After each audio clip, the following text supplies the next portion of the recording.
Tá, agora já estamos ao vivo. Boa noite a todos que estão aqui nos acompanhando, chegando, na verdade, ainda as pessoas. Então, para quem não me conhece, eu sou a Tácita, eu sou psicóloga, sou voluntária da Elo. Então, hoje a gente está aqui para mais uma live sobre a adoção internacional, com a Graziella, de novo aqui com a gente. Obrigada, Grazi, por ter aceito o convite novamente. Né? Se quiseres te apresentar para quem não te conhece, boa noite. Claro. Então, boa noite, Tácita. Mais uma vez, obrigada pelo convite, pela oportunidade de participar desse momento.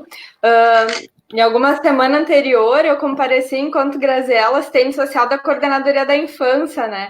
Hoje eu brinco que eu troco um pouquinho de papel, porque hoje eu estou enquanto Graziella, assistente social da Autoridade Central Estadual para fins de adoção internacional. Então, na verdade, tanto a Coordenadoria quanto a Autoridade Central, eles são dois órgãos diferentes do Poder Judiciário, né? Mas que hoje eles contam com a mesma equipe, que é formada pela Marleci Hofmeister, que é assistente social, a Karine Caon, que é nossa assessora jurídica, e em ambas a gente tem também a doutora Nara Saraiva, que na coordenadoria ela é a nossa coordenadora da infância e na autoridade central ela exerce o papel de secretária executiva, né?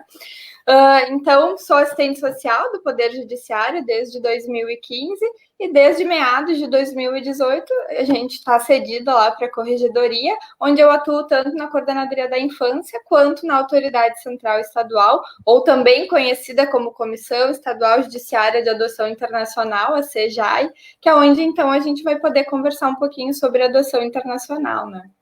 Ai, que legal. Então, te agradecer, né, Grazi, sempre pela disponibilidade de estar podendo conversar conosco e trazer informações que são tão importantes e tão pertinentes. Então, a gente conversava um pouco antes, né, nos bastidores, né, sobre o quanto a adoção internacional ela ainda é muito recente e não é um assunto que às vezes a gente fala tanto nos grupos de apoio. Inclusive até comentei com a Grazi que nunca surgiu uma demanda para a gente falar sobre adoção internacional, mas na contrapartida também existe uma série de equívocos no entendimento do funcionamento, né, de como que é essa adoção internacional, como que ela funciona, como é que são os trâmites. Então, a ideia da nossa live hoje também é poder explicar um pouco mais sobre essa modalidade de adoção, se é que a gente pode utilizar esse termo, e talvez desconstruir algumas ideias equivocadas, né, Grazi? Então, assim,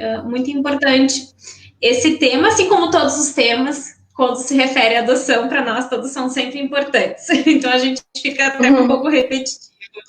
Então, assim, acho que para a gente começar, Grazi, né, falando desse assunto, queria que tu pudesse falar um pouquinho sobre o que é a adoção internacional, talvez falar um pouquinho brevemente desse marco histórico, assim, porque tem toda a questão de quando que surge a Convenção de Haia, quando que chega no Brasil, quando que chega no Rio Grande do Sul, o que significa isso, né? Para as pessoas também entenderem. Então, se tu quiseres iniciar nos explicando um pouquinho. Claro. Então, assim, a gente tem lá em 1993 a Convenção Relativa à Proteção das Crianças e à Cooperação em Matéria da Adoção Internacional, que foi concluída em Haia, né? Então, essa convenção ela vai nos trazer todo o regramento universal sobre a matéria da adoção internacional. E aí o Brasil ele vai se tornar signatário dessa convenção em 1999. Então, a gente já tem aí um déficit de 1993 para 99 para o Brasil se tornar signatário, que foi quando, então, se teve o decreto 3087 de 1999, que foi quando a gente, então, se tornou signatário da convenção. E no Rio Grande do Sul, essa história ela é ainda mais recente, porque somente em 2015 a gente teve aqui no estado a Lei 14.699 de 2015, que, então, constituiu efetivamente a Autoridade Central Estadual para fins de adoção internacional. Essa A autoridade central estadual, ela está prevista lá no Estatuto da Criança e do Adolescente e ela é o órgão do Poder Judiciário que, então, vai ter a competência para tratar dessa matéria que é a adoção internacional. É um órgão específico para esse fim. Então, nenhuma adoção internacional vai acontecer no Estado sem antes haver a intervenção da autoridade central estadual, assim como nenhuma habilitação de pretendente, seja com residência no Brasil, para adotar fora, quanto de pretendente que resida no exterior para adotar a criança brasileira. Então, como é que funciona o trabalho da autoridade central, né? Então, ela é constituída por 6 membros efetivos, então a presidência da autoridade central ela é exercida sempre pelo Corregedor-Geral da Justiça, que hoje é a nossa desembargadora Vanderlei, aí mais 2 desembargadores, e o importante é que eles não podem atuar nas câmaras que trabalham com matéria de adoção, justamente para não ter interferência em relação a isso, de poder estar mexendo com, julgando, enfim, processos que sejam das câmaras da infância, né? Além de um membro do 2º grau, tanto do Ministério Público quanto da Defensoria Pública. Então, a autoridade central ela é um órgão interinstitucional. Então, para que a gente possa assegurar toda a legalidade da tramitação desse processo de adoção internacional, a gente vai ter, além do Judiciário, a representação da Defensoria Pública e do próprio Ministério Público. Então, normalmente, a comissão ela se reúne mensalmente e nessas reuniões a gente vai fazer a análise dos expedientes das crianças e adolescentes que são indicados pelas comarcas aqui do Estado para adoção internacional, assim como se processa a habilitação de pretendentes quando há esse pedido, né?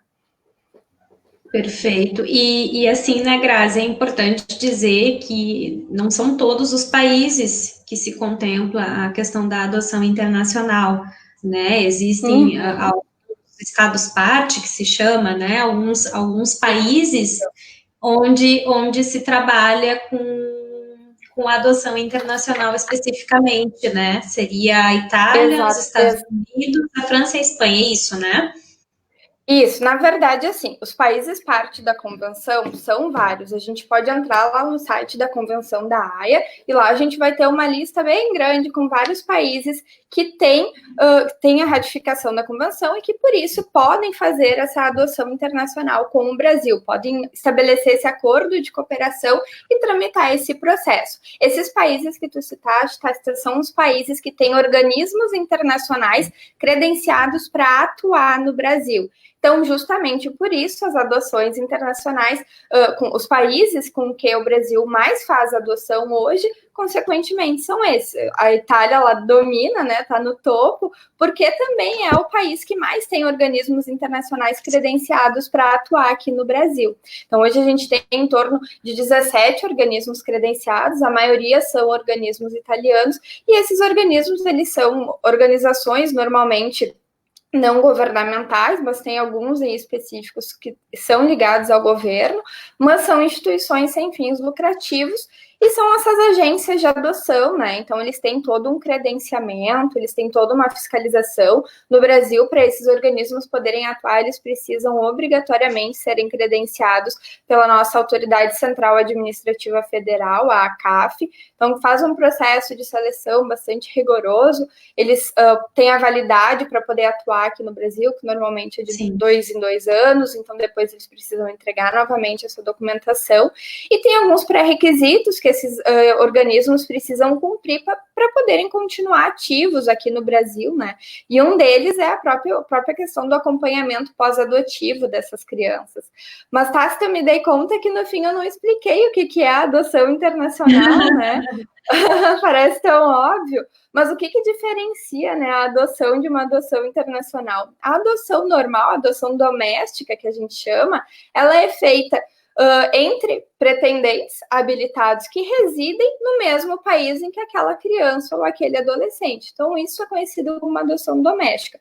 Para ser uma adoção internacional, obrigatoriamente a gente vai ter o deslocamento de uma criança do seu país de origem para um outro país de acolhida.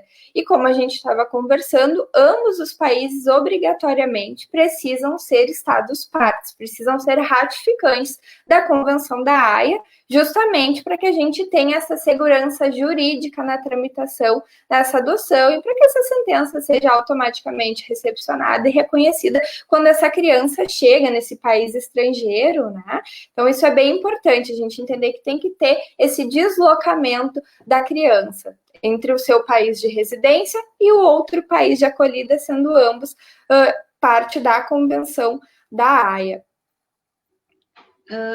A gente tem um questionamento aqui, Graja, acho que se refere mais ao trabalho que se faz, né, das equipes técnicas do judiciário em conjunto com as equipes técnicas do acolhimento nas situações de adoções internacionais, como que se dá esse trabalho, essa articulação, se tu pudesse falar um pouquinho. Claro, então como é que acontece um processo de adoção internacional, né? Vamos tentar entender ele na sua totalidade. Então, uma criança, por exemplo, que reside em qualquer cidade, aqui em Porto Alegre. Em Porto Alegre, se verificou que essa criança está devidamente destituída do poder familiar e que a decisão pela destituição já transitou em julgado. Então, essa criança é inscrita no Sistema Nacional de Adoção e Acolhimento e são feitas buscas para essa criança. Se essas buscas não tiverem nenhum resultado positivo, tanto no âmbito municipal, quanto estadual, quanto nacional, então se esgotou toda a possibilidade de colocar essa criança em uma família substituta dentro do território brasileiro, aí então essa criança vai poder ser indicada para adoção internacional. Faço a ressalva de que, em se tratando de adolescentes, o próprio ECA prevê a obrigatoriedade de que esse adolescente ele seja consultado e de que ele manifeste o seu consentimento com essa possibilidade de adoção internacional. Então, aqui na Autoridade Central do Rio Grande do Sul, a gente adota como pré-requisito para a indicação à adoção internacional que tanto as crianças que tenham condições, quanto os adolescentes, que eles assinem um termo de consentimento livre e esclarecido, para que justamente as equipes possam ter esse momento de explicação, de troca, de conversa sobre como seria morar fora do país e como seria essa possibilidade de adoção internacional. Então, estando devidamente destituído, tendo esgotado o Sistema Nacional de Adoção e Acolhimento e tendo manifestado o seu consentimento, essa criança ou esse adolescente vão poder, então, ser indicados pelo seu juiz natural, ou seja, pelo juiz que cuida do seu processo de medida de proteção, para adoção internacional. Então, o magistrado ele vai formar como se fosse um dossiê com a documentação que a gente precisa e vai mandar para a comissão. A comissão vai, então, analisar toda essa documentação e vai aprovar ou não a disponibilização dessa criança para adoção internacional. Então, ela é duplamente indicada pelo juiz da comarca e pela própria comissão. A partir do momento em que essa criança está disponível para adoção internacional, a gente faz consultas tanto no Sistema Nacional de Adoção e Acolhimento, na parte da adoção internacional, quanto nós fazemos consultas aos organismos internacionais credenciados para atuar no Brasil sobre a existência ou não de pretendentes internacionais disponíveis para o perfil daquela criança. Essas consultas, elas são feitas frequentemente, né? A gente estabelece que as consultas aos organismos, pelo nosso regramento, elas devem ser feitas de 3 em 3 meses, mas essa busca ela é constante, sobretudo no SNA. E aí, se a gente encontra um pretendente, se tem um resultado positivo dessa consulta, a gente, então, vai precisar verificar se esse pretendente já está habilitado aqui no Brasil, e é importante dizer que o pretendente ele pode ser habilitado em qualquer das autoridades centrais dentro do Brasil, em qualquer estado, a gente pode aproveitar essa habilitação, a gente vai pedir uma cópia desse processo, vai autuar um processo aqui no Rio Grande do Sul, na autoridade central, vai fazer análise, vai verificar se precisa de algum estudo complementar ou não, e essa habilitação sendo ratificada, a gente vai então dar início ao processo de aproximação. Então, a gente precisa de um termo de aceite, tanto desses pretendentes quanto do organismo ou da autoridade do país que vai acolher essas crianças, dizendo que estão de acordo com essa adoção, e eles estando de acordo, a gente vai, então, emitir um certificado de continuidade. Com esse certificado, a gente pode dar, então, oficialmente início à aproximação. E aí a gente começa, né, com as fotos, as cartas, vídeos, faz videochamada. Então a gente tenta fazer essa aproximação virtual, justamente para que quando esses pretendentes eles cheguem no Brasil, essa criança já vai estar um pouco mais familiarizada com esses pretendentes. E aí quando eles se combina então a vinda deles para o Brasil, depois que se avalia junto com a equipe do judiciário e do acolhimento, que aquelas crianças já estão preparadas para dar início a esse estágio de convivência. Então, esses pretendentes, eles vêm, eles são acompanhados, quando representados por organismos internacionais, pelo representante do seu organismo. Então, o representante acompanha o estágio de convivência inteiro, até porque em muitas questões a gente tem a barreira da língua, então é esse representante do organismo que vai servir como intérprete, que vai auxiliar nessa comunicação inicial, né? E aí a gente vai começar a fazer ali as aproximações. O indicado é que se tem esse período de aproximação antes de haver efetivamente o deferimento de guarda.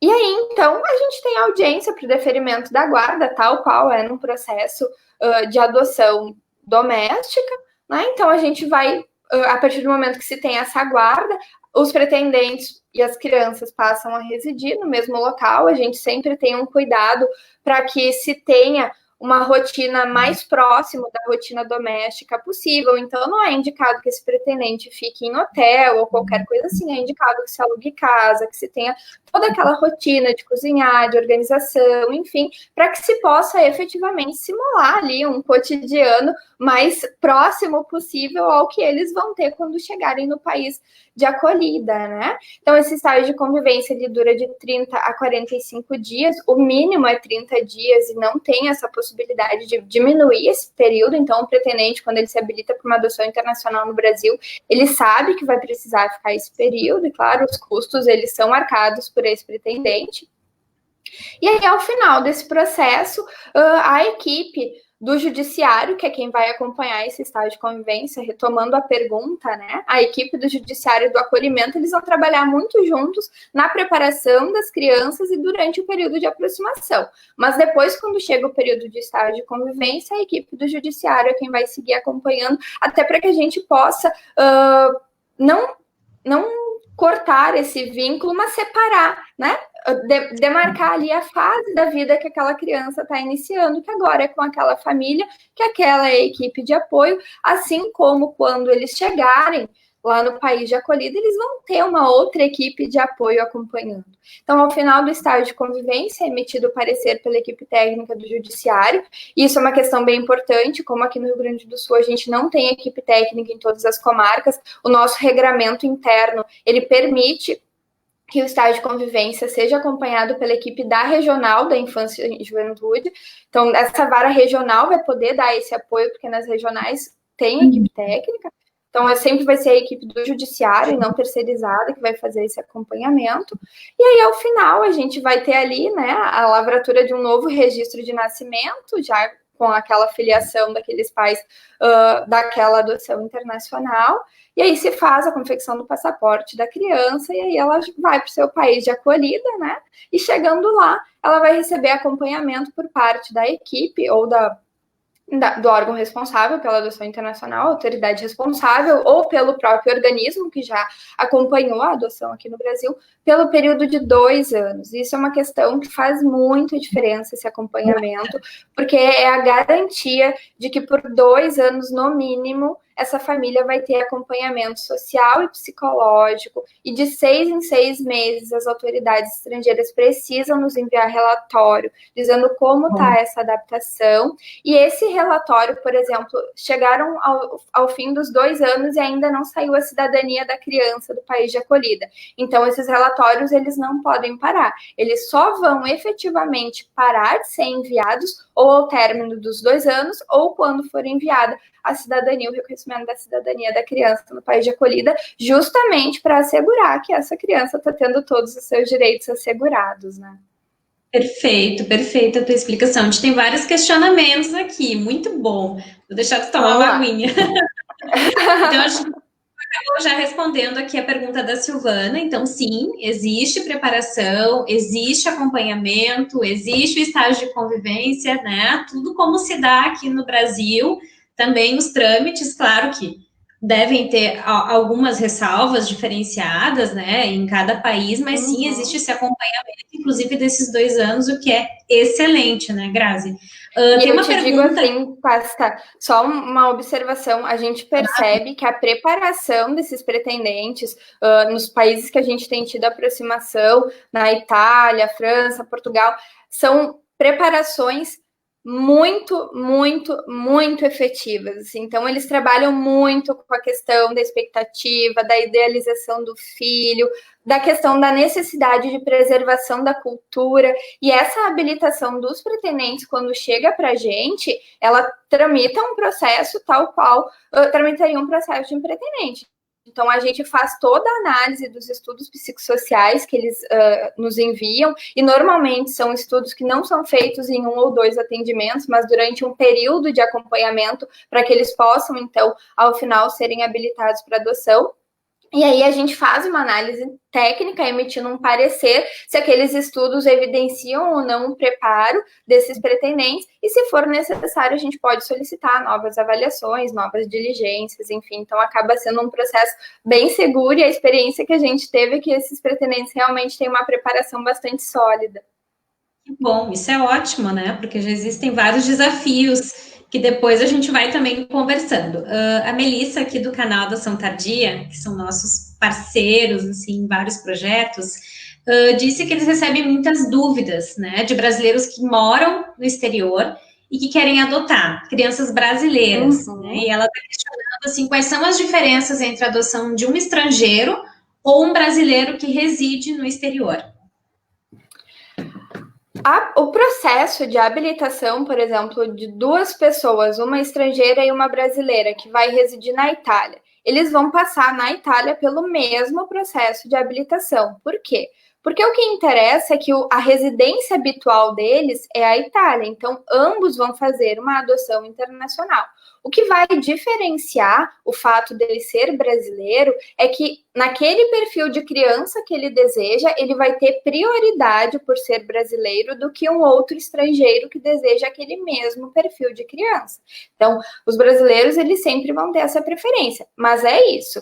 De resto, o processo ele é todo igual, porque o que interessa não é a nacionalidade. Por exemplo, se alguém italiano morar aqui no Rio Grande do Sul, comprovar que a sua residência habitual é aqui, e ele quer adotar uma criança gaúcha, ele vai fazer uma adoção doméstica como eu, como tu, como qualquer outra pessoa que resida aqui e queira adotar. Então, não é a nacionalidade que vai determinar se é uma adoção internacional ou uma adoção doméstica, é a residência habitual. Então, se ele mora em outro país e deseja adotar aqui, vai ser uma adoção internacional. Perfeito. Claro que tem algumas facilidades, que até a própria questão do idioma, né? Então, algumas adaptações talvez sejam facilitadas pela questão de ser brasileiro, e tem essa questão também do próprio ECA assegurar. Exatamente. Tem uma outra pergunta bem, bem bacana aqui, e que eu já ia te perguntar, então já vou perguntar, que a Nathalie nos questionou aqui, acerca do perfil das crianças e adolescentes são mais procurados candidatos em adoções internacionais, porque a gente sabe qual é, né, o perfil mais desejado aqui no Brasil, né? E como é que é isso no exterior? Tem uma diferença? Tem um perfil mais ampliado? A grande maioria, a preferência sempre é por crianças pequenas, né? Mas não tão pequenas como normalmente é aqui no Brasil. Os pretendentes internacionais, eles têm uma abertura muito maior a essa questão da flexibilização do perfil. Então, a gente vê uma aceitação muito grande de crianças até 11 anos. E a outra diferença que eu destaco, assim, do pretendente internacional é a questão da aceitação de grupos numerosos de irmãos. Então, eles têm uma preparação e uma facilidade muito grande de não desmembrar esses grupos e fazer a adoção de grupo de irmãos de 3, 4, 5 crianças ou adolescentes, né?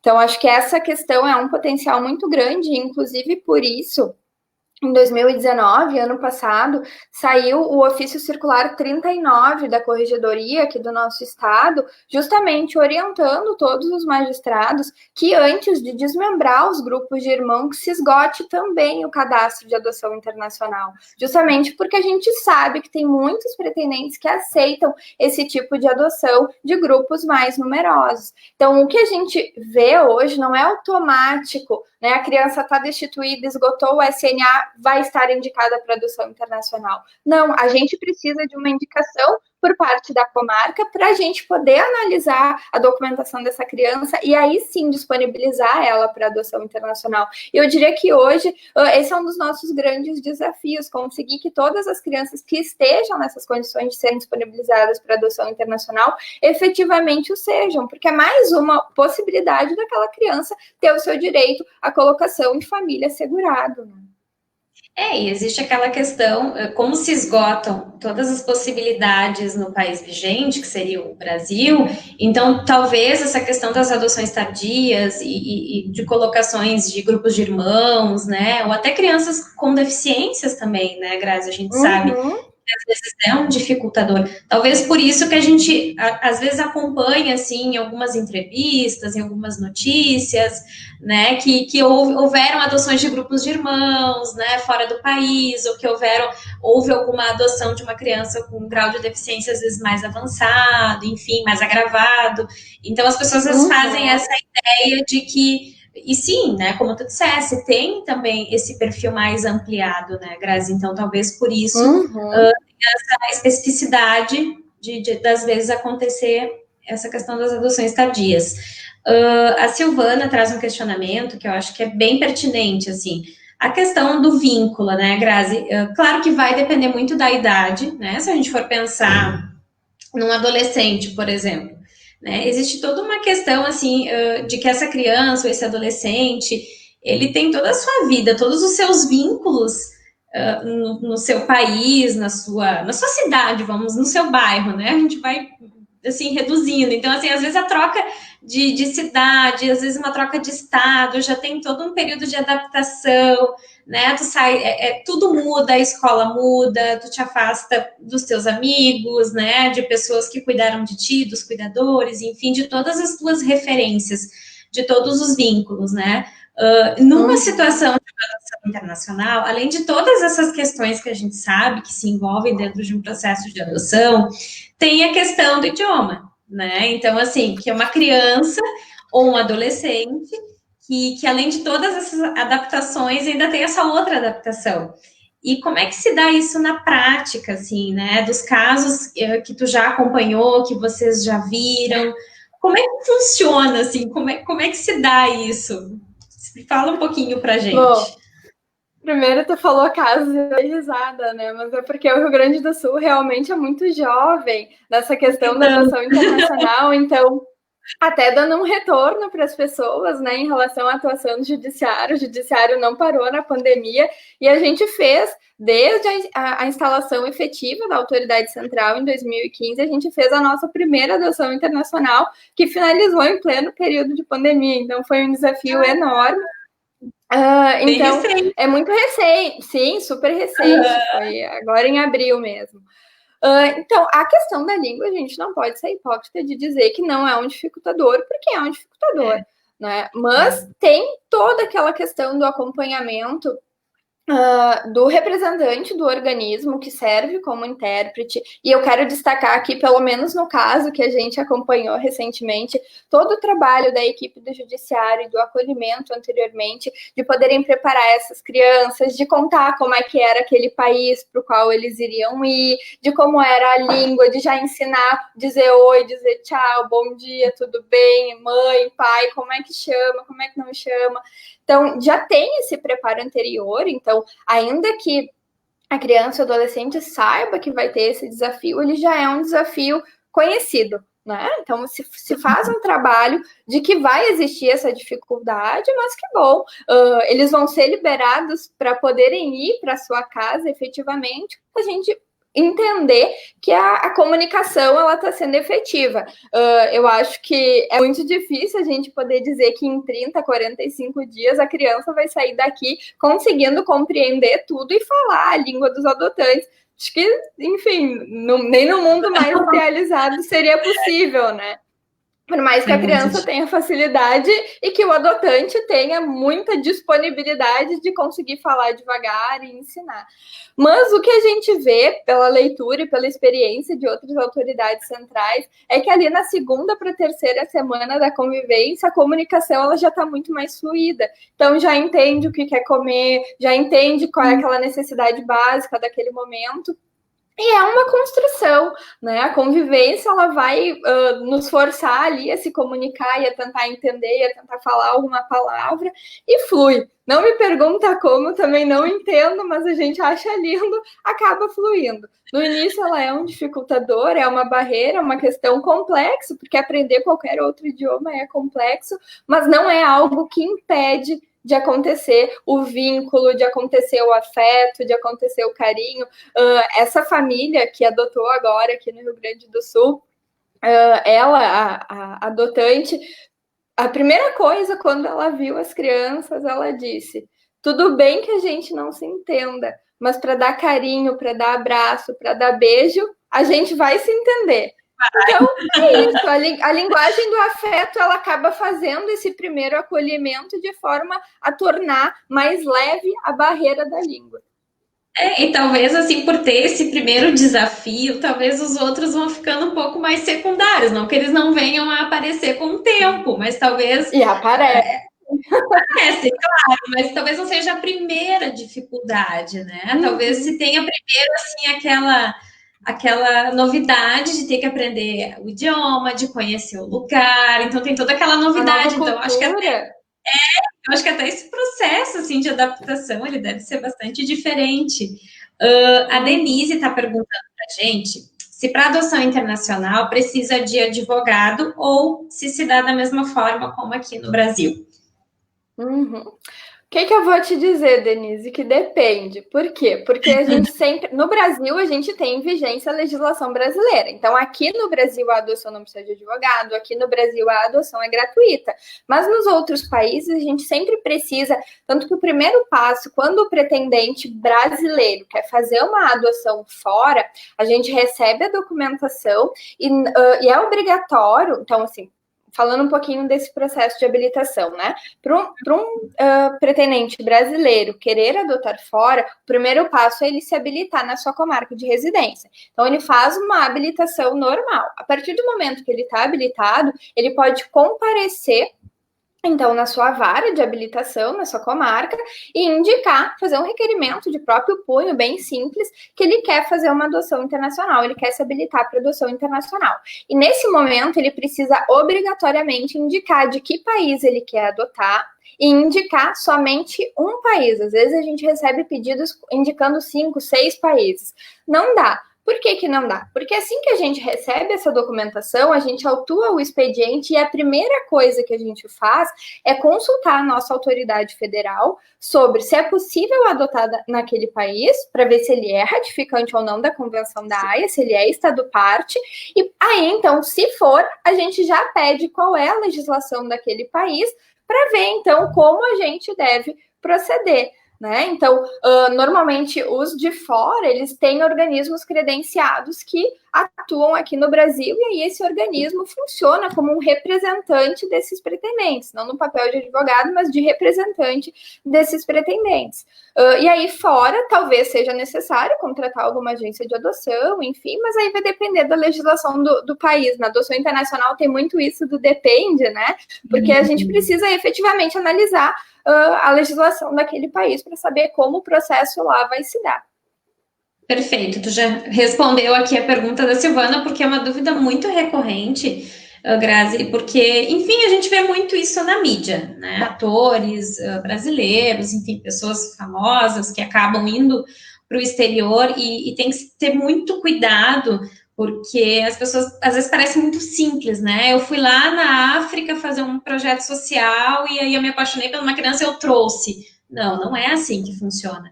né? A gente tem que cuidar porque existe, obviamente, tráfico de crianças, existe uma série de crimes que acontecem, né? Mas a adoção em si, ela tem que estar cumprindo aí todo esse processo que tu explicou agora, assim como se dá se alguém de fora quiser adotar uma criança daqui também, né, Grazi? Exato. O que que acontece, né? Como eu disse, para ser adoção internacional, ambos os países precisam ser ratificantes da Convenção da Haia. Bom, e se não for? Eu vi esses dias na mídia que adotou da África, que adotou, por exemplo, de Guiné-Bissau. Guiné-Bissau não é ratificante da Convenção da Haia. Então, o que acontece é, a pessoa vai lá em Guiné-Bissau e a legislação de Guiné-Bissau permite que pessoas estrangeiras com residência habitual fora daquele país façam adoções domésticas. Então, não se tratou de uma adoção internacional. Foi uma adoção doméstica balizada pela legislação daquele país, que não é um Estado parte da Convenção. Então, não tem os mesmos compromissos e nem os mesmos deveres de uma adoção internacional regrada pela Convenção da Haia.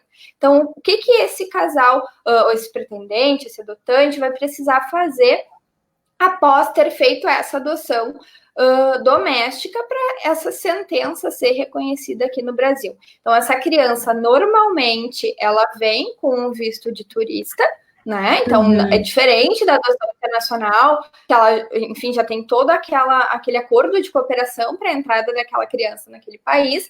E aí, então, esses adotantes, eles precisam entrar no STJ, requerendo a homologação dessa sentença estrangeira. E aí, quando se faz um pedido de homologação de sentença estrangeira, pelo que a gente tem acompanhado, ele tem levado no mínimo 2 anos de tramitação. Então, são 2 anos que essa criança ela fica numa situação de insegurança jurídica, porque não se sabe se o Brasil vai ou não homologar essa sentença, né? E ao final, a gente pode ter tanto a homologação quanto a não homologação. E aí, a não homologação dessa sentença, enfim, pode trazer uma situação grave, séria, para a vida daquela criança e daquela família, né? E também é importante dizer que essas adoções domésticas, como elas não são consideradas adoções internacionais puras, né, porque são feitas lá no país de origem da criança, acabam não tendo interferência das autoridades centrais. Então, por exemplo, essas adoções de países que não são ratificantes da convenção, nós não acompanhamos, a gente não tem a segurança do acompanhamento pós-adotivo de 2 anos, por exemplo. Então, é uma situação complexa, né? É uma situação complexa, tem previsão de que ela ocorra no Estatuto da Criança e do Adolescente, tem essa regulamentação de que essa sentença, então, precise passar pelo STJ para que ela seja homologada, mas, enfim, a gente sempre estimula, né, e conversa sobre a importância dessa adoção internacional ser feita entre países ratificantes da Convenção, porque aí a gente realmente vai ter um acordo de cooperação internacional seguro, principalmente para essa criança, né? Não, para criança, para família, para todo mundo, né, Grazi? Senão fica essa, bem como tu disse, fica uma insegurança, uma incerteza, e a gente sabe que na adoção tudo já é tão delicado, tem que ser tão cuidadoso, né? A gente tem uma pergunta da Lise aqui. Ela está perguntando como é que funciona efetivamente o encaminhamento para a adoção internacional e como são indicadas as crianças. Acho que já dá para linkar com a pergunta da Luciana, que é muito semelhante também, né? Que ela pergunta quais são os critérios utilizados para que essa criança fique, então, disponível no cadastro. Acredito que tu consiga contemplar o teu questionamento. Sim. Então, é simples, é aquilo que a gente estava conversando mais no início. A criança ela precisa estar destituída do poder familiar e ter essa decisão transitada em julgado. Ela precisa ter esgotado todas as possibilidades de colocação em uma família residente em território nacional. Então, no Brasil inteiro, a gente tem que não ter encontrado um pretendente apto e disponível para poder fazer a adoção daquela criança, e ela precisa concordar. Então, a gente tendo esses 3 requisitos atendidos, o juiz, então, daquele processo, ele vai poder fazer a indicação daquela criança ou daquele adolescente para adoção internacional para a autoridade central. Chegando na autoridade central, a gente vai autuar o expediente, a comissão vai analisar e aprovar ou não, então, essa indicação da criança ou do adolescente para adoção internacional. As questões de não aprovação, elas são muito raras, é só se realmente não foi cumprido um desses requisitos, né? Então, havendo a aprovação, a gente já passa a inscrever essa criança no SNA como também adoção internacional e passa a fazer as consultas aos organismos credenciados para atuar aqui no Brasil para tentar encontrar esse pretendente. Acaba sendo, assim, uma das últimas opções, né, Grazi, se a gente for pensar, Sim, não é a primeira. Ela é excepcional, não, de forma alguma. Então, e isso é uma questão que tu está trazendo, sim, muito importante. A adoção internacional, ela é excepcional. É óbvio que a adoção nacional, ela precisa ser priorizada, mas a gente também não pode esquecer de olhar para essa possibilidade que também existe para quando as possibilidades de adoção nacional são esgotadas. Então, ela é excepcional, ela é a última opção e ela precisa ser vista dessa forma, mas ela precisa ser vista, ela não pode ser esquecida e a gente deixar de encaminhar as crianças para adoção internacional por algum receio, porque a gente sabe que hoje, com toda a legislação e todo o aparato que tem, é um procedimento extremamente seguro. É mais uma opção que a gente acaba tendo, né, Grazi? Tem uma pergunta aqui, a Silvana, ela coloca a questão se a criança ela é questionada, né? Como tu colocaste, dependendo da... A criança, na verdade, sempre vai ser conversado com ela, né, Grazi? Mesmo que ela seja uma criança menor, obviamente tem que ser conversado com ela a respeito. E sendo um adolescente... A gente, inclusive, coloca como pré-requisito tanto para criança quanto para adolescente, para criança quando possível, né? Porque às vezes uma criança muito pequena ou daqui a pouco com uma deficiência intelectual muito grave, ela não vai conseguir entender a ponto de conseguir assinar um termo de consentimento livre e esclarecido. Mas se não, todas as crianças e adolescentes que a gente tem na adoção internacional, eles têm esse termo, se não assinados por eles, por falta de capacidade cognitiva, assinado pelo seu guardião. Então, tem essa questão do consentimento da criança e do adolescente, sim. Isso é um dado que a gente trata com muita transparência. Inclusive, se hoje vocês acessarem o site da Infância e Juventude do Tribunal de Justiça, é bem fácil. Larguem lá no Google GIG, J-I-J, TJRS. É o primeiro link que vai aparecer. Bem à esquerda vai ter uma paletinha de cores. A primeira cor é a Coordenadoria da Infância e a segunda é a Autoridade Central, entre parênteses tem a Adoção Internacional. Se vocês clicarem ali na Autoridade Central, vai remeter vocês para uma outra página que vai ter um levantamento estatístico, dizendo, inclusive, quantas crianças a gente já teve, quantas já foram excluídas do cadastro de adoção internacional, quantas estão ativas, sexo, escolaridade, questão de saúde, se é grupo de irmãos ou não. A gente, inclusive, faz um levantamento muito interessante de quando elas ingressaram no acolhimento e quando elas efetivamente foram destituídas, para a gente conseguir ver essa lacuna de tempo, né? E ali diz também o motivo para a exclusão. E dentro do motivo para a exclusão, o que lidera é o não consentimento. Então, a gente respeita muito o desejo dessas crianças e desses adolescentes, porque se eles não estiverem abertos para essa possibilidade, bom, então a gente precisa respeitar. Claro que a gente sempre vai trabalhar e tentar entender os motivos desse não consentimento, né? Às vezes é uma insegurança, algo que é simples de ser sanado, mas eles sempre vão ser escutados e o seu desejo sempre vai ser respeitado. E esses dados, esse levantamento, ele é atualizado mensalmente no site da Autoridade Central e fica disponível para todos vocês poderem acessar. Isso é bem importante, né, Grazi? Porque, sim, na verdade, toda criança e todo adolescente, ele é preparado e ele sempre é questionado sobre o desejo da adoção. Talvez as pessoas achem, assim, que seja uma imposição. Olha, fulaninho, agora eu achei uma família para ti e tu agradece, vamos lá. Não é assim que funciona. Existe... Vai perder a chance de morar na Europa, como assim? Não. Imagina, de forma nenhuma. Adoções, né, domésticas, como tu colocaste, é feito todo um preparo, e sim, mesmo sendo uma criança muito pequena, a gente pergunta, claro que existem formas e formas da gente fazer isso, e um adolescente tu vai ter uma conversa um pouco mais clara, mais objetiva. Inclusive, eu já tive uma experiência de questionar um adolescente sobre uma possibilidade de adoção internacional, mas ele não teve o interesse, até porque ele tinha alguns vínculos familiares ainda, por mais fragilizados que fossem, né? Então, assim, mas teve exatamente isso, assim, o contato da equipe técnica, né, trazendo essa possibilidade. E a gente questionou com muita tranquilidade, com muita transparência, porque o judiciário, principalmente a vara da infância, né, como tu trouxeste, assim, tem essa transparência de informação cada vez mais, agora com esse novo sistema, então, tá excelente, assim, melhorou muito nesse aspecto, e a relação com as crianças e adolescentes se dá da mesma forma, né, nada é imposto, nada vem, a juíza determinou e tu vai ter que ir, não é assim que funciona, né? Existe todo esse trabalho, esse respeito, porque é a vida deles. Então, por mais que a gente entenda coisa boa, que é positiva, é a vida deles, acima de tudo. A gente precisa respeitar isso, né?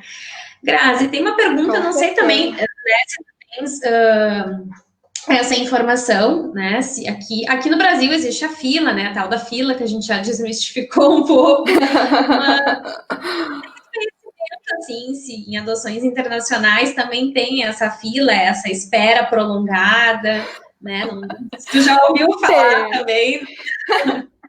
Tem. Hoje no Brasil, a gente tem em torno de 112 pretendentes internacionais habilitados para fazer a adoção de crianças e adolescentes brasileiros nos diferentes estados. Né? E sim, tem uma espera, a diferença é que a habilitação deles tem validade por 1 ano, podendo ser prorrogada por mais um, então é diferente do período de permanência de validade da habilitação dos brasileiros. Então, tem essa questão do período mais curto, justamente porque já se pensa que tem toda essa questão de mudança de país, enfim, então essas condições desse pretendente precisa sempre ser muito atual, né? Então, sim, tem essa espera também, e também quero dizer que o porquê que as pessoas escolhem tanto, por que hoje a gente tem 112 pretendentes esperando para adotar uma criança brasileira, né? Porque efetivamente no mundo, o Brasil é visto como um local muito seguro para fazer adoção. Não são todos os países que, como o Brasil, têm estágio de convivência, tem acompanhamento por parte da equipe técnica da infância e juventude. Então, esta questão da segurança do processo adotivo dentro do Brasil é também um dos motivos que, empiricamente, né, não tenho nenhum estudo, mas que a gente escuta muito falar, que faz com que os pretendentes escolham o Brasil como destino para poder fazer essa adoção. Que lindo, que orgulho! Fico muito feliz de saber disso. Tinha uma pergunta, eu perdi ela aqui, mas eu acho que eu ainda me recordo dela, que falava um pouco do perfil de crianças com deficiências, né, ou com doenças. Se esse perfil, né, nas adoções internacionais, ele tá um pouco... Ó, tá aqui, apareceu. Aqui, ela traz que há algum tempo atrás não se aceitavam tanto crianças com vírus HIV ou deficiências, né? E se ainda tá tendo muito essas restrições, ou se isso se ampliou um pouco mais, esse perfil, acredito, nas adoções internacionais. Varia, né? A gente tem pretendentes que querem somente crianças saudáveis, assim como tem pretendentes que são mais abertos para essa questão de deficiências intelectuais, quanto de deficiência física ou outras doenças pré-existentes. Isso é algo que varia bastante, assim como nos pretendentes nossos nacionais, né? Uma questão, alguns têm um perfil um pouco mais aberto, conseguem conversar mais, outros um pouco mais restritivo, mas não tem uma regra. Dizer que a maioria aceita com, a maioria Sim. Não, é uma coisa equilibrada. Aqui, a Deise está perguntando qual foi a primeira adoção internacional no Rio Grande do Sul. A primeira adoção que efetivamente reconhecida pela convenção, que teve atuação da autoridade central estadual, foi esse ano, né, finalizada agora, em abril. A gente tem um histórico anterior de adoções internacionais aqui no Rio Grande do Sul, a última havia sido em 2011, né, mas eram adoções que aconteciam direto nos juizados regionais da infância e juventude, então era esse contato direto e não envolvia essa figura que o ECA e a própria Convenção da Haia prevê da autoridade central. Então, a primeira adoção conforme, vamos dizer assim, tudo prevê, foi agora. Então, tá bem recente. Um grupo de irmãos numeroso, né? 4 crianças. Então, que bacana. E assim, né? Tinha perguntado outros dados, né? Tinha perguntado se é normal as adoções. Eu tô aqui, uma adoção de crianças estrangeiras, né? Pois é. Também tinha essa curiosidade aí para trazer para vocês. Consultei essa semana a autoridade federal, que, para minha surpresa, me disse que é mais raro do que eu achava que era. Então, que se tem conhecimento, registro na autoridade federal, a gente tem o registro de 3 adoções, né, de crianças estrangeiras que vieram para o Brasil como um país de acolhida, a primeira em 2012 e depois em 2019. Então, que se tem conhecimento seriam essas 3. Uhum. Sabe, Grazi, a gente participou do ENAPA agora no final de semana e teve uma mesa, um bate-papo sobre adoção internacional, assim, e eles trouxeram alguns dados mais a nível Brasil, assim, né, não especificamente do Rio Grande do Sul, e eles mostraram, assim, que teve uma redução bem significativa de adoções internacionais, assim, de 2013 para cá, né, fazendo um parâmetro, assim, e isso se dá muito também porque existe um investimento muito forte, cada vez mais, né, e as pessoas também estão ampliando o seu perfil, né, por entenderem um pouco mais também, desmistificar um pouco os seus medos, né, então é bom, de uma certa forma, que as adoções internacionais tenham diminuído, porque isso quer dizer que a gente tem conseguido também, né, que as adoções aconteçam aqui no país de origem. Então, assim, talvez a gente não fale tanto sobre esse assunto, mas eu acredito que isso seja um bom sinal. Não seja uma coisa ruim, né, Grazi? Não, com certeza a gente vê, enfim, os inúmeros projetos de incentivo e apoio à adoção tardia, né, essas adoções de mais difícil colocação, com certeza a gente sempre vai priorizar que essas crianças sejam colocadas dentro do nosso território nacional. É como eu disse, né, a adoção internacional, ela tem que ser a última possibilidade, mas não precisa deixar, não tem que deixar de ser vista como uma possibilidade, né? Ela tem que somar e não concorrer com a adoção nacional, tanto que muitos nos perguntam, mas eu posso deixar indicado para o aplicativo, para o Buscacer, que são os projetos de buscativa que a gente tem aqui no estado na Coordenadoria da Infância. Sim, eles ficam concomitantemente tanto disponíveis nos projetos de buscativa quanto na adoção internacional, porque o que acontecer primeiro é o que melhor vai contemplar aquela criança. A gente quer assegurar que ela tenha uma família e não concorrer à adoção nacional com a internacional. Não. O importante é que ela tenha uma família, né, Grazi? E com segurança, acima de tudo. A gente vai se encaminhando aqui para o nosso final. Tinha uma pergunta da Luciana aqui, que tu falaste um pouquinho no início sobre a questão do acompanhamento, né? Existe esse acompanhamento, e sim, existe, né, Grazi, que tu tinha falado, inclusive tem a comarca que adota, enfim, o país que adota tem todo esse período aí de 2 anos, até para ir dando que nos envia relatórios semestrais, de 6 em 6 meses, esses relatórios, eles vêm tanto para a autoridade federal quanto para a gente, enquanto autoridade estadual, e bem importante dizer que o não envio desses relatórios pode implicar, inclusive, no descredenciamento desse organismo e para que ele não possa mais atuar no Brasil com adoções internacionais. Então, a nossa autoridade federal ela faz um trabalho muito sério de fiscalização, de atuação junto a esses organismos, justamente para que a gente possa assegurar que essas crianças, quando cheguem no seu país de acolhida, tenham uma adaptação mais acolhedora e mais tranquila e mais saudável possível, né? Ai, perfeito. Muito obrigada, Grazi. Eu aprendi muito hoje nessa live, porque para mim foi muito bom também. Acho que o pessoal participou bastante. Acho que a gente conseguiu contemplar as dúvidas aqui que surgiram. Então, agradecer também o pessoal que participou, que perguntou. E te agradecer de novo pela tua disponibilidade, por compartilhar conosco todo o teu conhecimento sempre. E também deixar já o convite, que essa semana a gente está na Semana da Adoção, então amanhã a gente tem uma outra live às 19h30 sobre adoção interracial, então já estão todos convidados, e essa live fica disponível lá no nosso canal do YouTube, vai lá, se inscreve, olha os nossos vídeos, e obrigado, Grazi, mais uma vez, viu, sempre pela tua disponibilidade e carinho, né, com a Elo, sempre. Capaz, eu que agradeço o convite, agradeço a todos pela participação.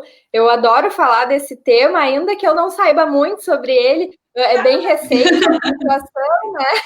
Então, quando a gente está na comarca, no fórum, a gente não atua muito com a adoção internacional. Então, quando eu me deparei com esse universo, foi um desespero total, porque a gente não sabia nada, e aí tem que pesquisar, estudar. Liguei muito para as colegas do Rio de Janeiro, de São Paulo, do Paraná, Santa Catarina. Agradeço muito os colegas das outras autoridades centrais, porque foram quem me deu apoio, assim, as colegas da autoridade federal também.